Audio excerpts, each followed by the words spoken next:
नमस्कार दोस्तों, मैं शुभम पांडे हूं और स्वागत करता हूं आपके चहेते शो क्राइम खबरी में। आज हम बात करने वाले हैं मुंबई के पहले अंडरवर्ल्ड डॉन हाजी मस्तान के बारे में। हाजी मस्तान अपराध की दुनिया में तो रहा, लेकिन ना तो कभी उसने किसी की जान ली और ना ही कभी गोली चलाई। एक समय था जब मुंबई में कई सारे डॉन थे और वे अपराध की दुनिया में सने हुए थे। उसी मुंबई में एक हाजी मस्तान नाम का तस्कर किंग था, जो कि मुंबई का पहला अंडरवर्ल्ड डॉन कहलाया। साल 1926 में तमिलनाडु में जन्मा मस्तान अपने पिता हैदर मिर्ज़ा के साथ साल 1934 में मुंबई आ गया था।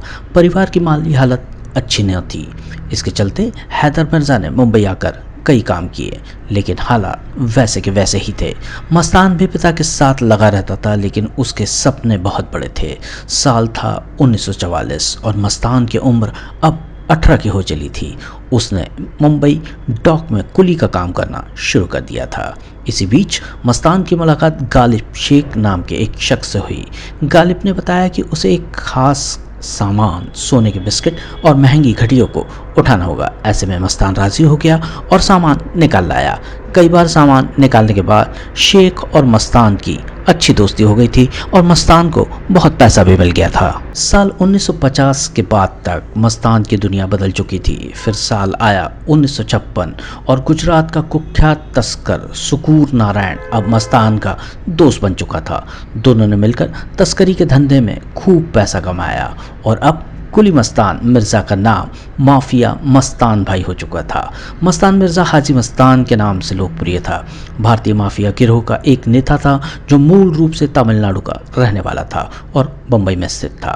वह 1960 से 1980 के दशक तक 2 दशक तक बम्बई में माफिया गिरोह के नेताओं के कुख्यात तिकड़ी में से एक था, जिस तिकड़ी में अन्य 2 लोग थे। पठान गिरोह का नेता करीम लाला और दक्षिण भारत के तमिलनाडु में एक अन्य प्रसिद्ध गिरोह का नेता वरदराजन मुदलियार। मस्तान ने फारस की खाड़ी के देशों से मुंबई और दमन में तस्करी की गई अवैध वस्तु को नियंत्रित करने के लिए दमन के एक तस्कर सुकूर नारायण बकिया के साथ हाथ मिलाया। मस्तान ने दक्षिण बॉम्बे में विभिन्न स्थानों पर संपत्तियां भी खरीदी, जिसमें परेड रूट पर समुद्र का सामना करने वाला एक बंगला भी शामिल है। वह अपने बंगले की छत पर बने एक छोटे से कमरे में रहता था। मस्तान ने गिरोह के अन्य नेताओं के साथ अच्छे संबंध बनाए रखे थे। जब मुंबई में अंतर गिरोह प्रतिद्वंदिता बढ़ने लगी तो मस्तान ने गिरोह के सभी शीर्ष नेताओं को एक साथ बुलाया और मुंबई को गिरोहों के बीच विभाजित कर दिया, ताकि वे संघर्ष में आए बिना काम कर सकें। इसमें माफिया रानी जेनाबाई दारूवाली ने उनकी मदद की। जेनाबाई के मस्तान और दाऊद इब्राहिम के परिवार और करीम लाला पठान के बीच अच्छे संबंध थे। भारतीय आपातकाल के दौरान उसे जेल भेज दिया गया था। जेल में रहते हुए वह राजनेता जयप्रकाश नारायण के आदर्शों से प्रभावित था और हिंदी सीखना भी शुरू कर चुका था। जेल से रिहा होने के बाद मस्तान ने राजनीति में प्रवेश किया और 1980-81 में एक राजनीतिक दल का गठन किया।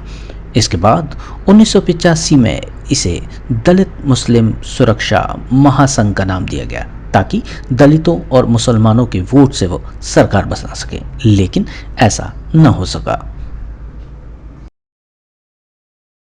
फिर 25 जून 1994 में इस कुख्यात तस्कर की हृदय गति रुकने से मृत्यु हो गई।